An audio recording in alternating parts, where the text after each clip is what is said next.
বন্ধুরা, পালং শাকের তো সবজি আমরা অনেকেই খেয়েছি। তো পালং শাক এবং আলু দিয়ে আজকে আমি একটা তুলতুলে নরম পরোটা বানাতে চলেছি। তো আপনারা ভিডিওর শেষ পর্যন্ত অবশ্যই থাকবেন। তো কীভাবে পালং শাকের এই পরোটা তৈরি করা হয়, তো সেই পদ্ধতি আমি যেতে চলেছি। তো তার জন্য আমি ফ্রেশ পালং শাক নিয়ে নিয়েছি এখানে 500 গ্রাম। একটু সতেজ পালং শাক নিয়ে নিতে হবে। পালং শাকগুলো একটু বড় বড় সাইজে আমি কেটে নিয়েছি এভাবে। খুব ছোট ছোট কাটলে হবে না। তো একটা পাত্রে জাস্ট পালং শাকগুলোকে একটু হালকা সিদ্ধ করে নিতে হবে এবং আমি এই জলে একটু চিনি দিয়ে দিয়েছি যাতে পালং শাকের কালারটা ঠিক থাকে। খুব বেশি সিদ্ধ করলে হবে না, হালকা জলটা ফুটে গেলেই এটাকে নামিয়ে নিতে হবে। তো দেখুন আমার সিদ্ধ হয়েই গেছে। এভাবে পালং শাকটা হালকা সিদ্ধ করে নিতে আমি জলটা ঝরিয়ে নিয়েছি। দেখুন জলটা পুরোপুরি ঝরে গেছে এতে। এবার পালং শাকটাকে আমি জাস্ট মিক্সার গ্রাইন্ডারে দিয়ে এটাকে গ্রাইন্ড করে নেব বা পেস্ট করে নেব। পেস্টটা পুরোপুরি হয়ে গেছে। আমি পেস্টের সময় কোনো জল এতে ব্যবহার করিনি। আর আপনারা ময়দা বা আটা যে কোনো ব্যবহার করতে পারেন। আমি এখানে 300 গ্রাম গমের আটা নিয়ে নিয়েছি। তার সঙ্গে 1 চামচ নুন আমি মিশিয়ে এটাকে ভালোভাবে ডো বানিয়ে নেব। তো পেস্ট করে রাখা পালং শাকটা আমি আটার মধ্যে দিয়ে দিয়েছি এবং একটু জলও দিয়ে দিয়েছি। একেবারে বেশি জল আমি ব্যবহার করিনি এখানে। হালকা হালকা জল আমি ব্যবহার করব প্রয়োজন অনুযায়ী। তো দেখুন একটু জলের প্রয়োজন হবে এখানে। তো এভাবে হাতে করে একটু জল ছিটিয়ে ছিটিয়ে দিয়ে ডোটাকে সম্পূর্ণ ভালোভাবে মিজিয়ে নিতে হবে। 3-4 মিনিট ধরে এটাকে যত মিজবে তত পরোটাটা ভালো হবে। তো আমি 3-4 মিনিট এখানে মিজিয়ে নিয়েছি এবং হালকা তেল আমি এর উপরে ছড়িয়ে দিয়ে এটাকে জাস্ট রেস্টে রাখবো 15 মিনিট পর্যন্ত। এদিকে স্টাফিংয়ের জন্য আমি 4 খানা সিদ্ধ আলু নিয়ে নিয়েছি। আলুগুলোকে একটু আমি বেশ এভাবে গ্রাইন্ড করে নেব।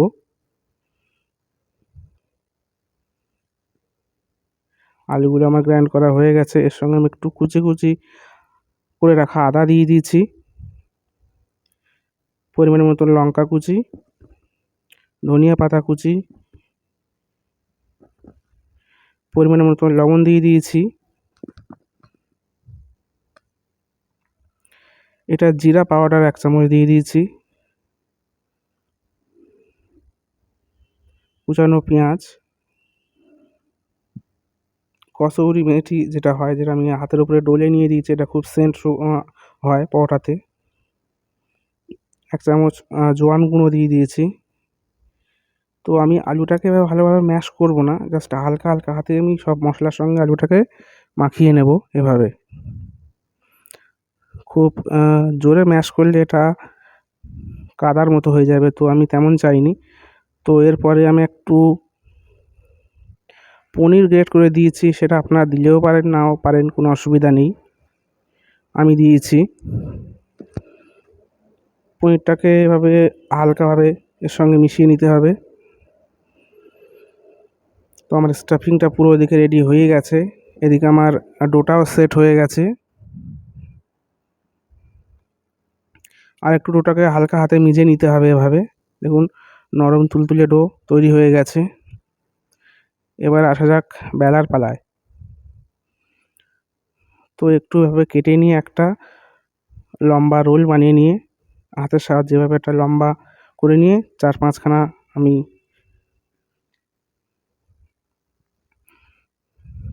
নাড়ু বানিয়ে নেব।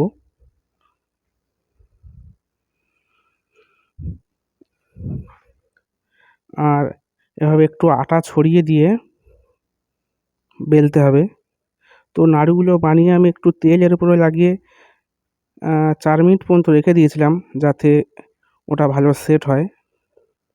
তো আমি 2 রকমভাবে এখানে পরোটাটা বানাবো। এই পরোটা বানাবো বলছি, পুরটা ভরার যেটা। তো আমি 1ম যেমন বানালাম আপনারা এমন করেও বানাতে পারেন, হাতের চারিদিক দিয়ে চেপে চেপে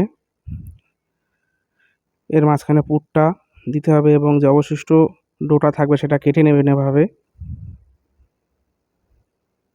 এবং হাতের সাহায্যে একটু ভালো করে রোল করে ঘুরিয়ে নিতে হবে। আরেকটা পদ্ধতি, এভাবে বেলন দিয়ে বেলে নিতে হবে একটু। লুচির আকারে একটু বড় করে বেলে নিয়ে ডোটা আপনারা এর ভেতরে এই পুরটা এর ভেতরে দিতে পারেন। ঠিক আগের মতোই মুখটা আমি মুড়ে দেবো এভাবে। মোটামুটি পরোটা বানানোর জন্য ডোটাকে যত ভালোভাবে মেজা যাবে ততই এটা পরোটাটা বেশ নরম তুলতুলে হবে এবং ফুলবে, খেতে খুবই ভালো হবে। তো দেখুন আমাদের সব রেডি হয়ে গেছে, এবারে ভালোভাবে বেলতে হবে। তো পরোটা বেলার জন্য এভাবে আটা একটু ভালোভাবে গায়ে লাগিয়ে নিয়ে রুটির মতো ভালোভাবে আস্তে আস্তে বেলতে হবে, যাতে কানা ফেটে না যায়, কোনো দিকে বেশি কম না হয়, মোটা না হয়ে যায়। তো দেখুন এভাবে বেলুন দিয়ে ভালোভাবে একদম গোল করে সমানভাবে বেলে নিতে হবে পরোটাটা। বেলা আমার হয়ে গেছে। তো আমি শুকনো চাটুতেই দিয়ে দিয়েছি, তেল এখন ব্যবহার করিনি। এটা এপিঠ ওপিঠ করে একটু উল্টে দেবো। দেখুন দু পিঠটা আমার কিছুটা ভাজা হয়েছে, এবার এর উপরে তেল ব্রাশ আমি করে দেবো।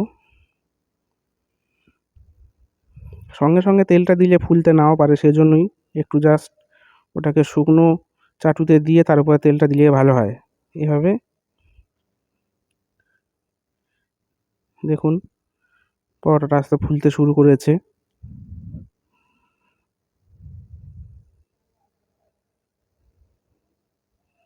এভাবে আপনারা হালকা হাতে, এখানে মিডিয়াম আঁচে এটাকে ভাজতে হবে। দেখুন কত সুন্দর কালারটা এসেছে। তো আপনারা এভাবে হালকাভাবে সমস্ত পরোটাগুলোকে ভেজে নেবেন।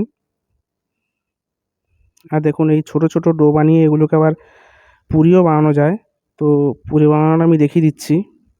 যে অবশিষ্ট ডোটা থাকবে সেটাতে একটু পুরি বানিয়ে নেওয়া যায়। পুরি বানানোর সময় এটাতে আর আটা দিতে হবে না, জাস্ট এমনি প্লেন বেলে নিতে হবে, একটু হালকা তেল দিয়ে বেলে নিতে হবে। তেল কড়াইতে গরম হয়ে গেছে, এভাবে একটু আঁচটাকে হাই করে ভালোভাবে ভেজে নিতে হবে। তো দেখুন হয়ে গেছে পুরিটাও। তো ভিডিও ভালো লাগলে অবশ্যই লাইক, শেয়ার, কমেন্ট করবেন। ততক্ষণে সবাই ভালো থাকবেন, সুস্থ থাকবেন। ধন্যবাদ।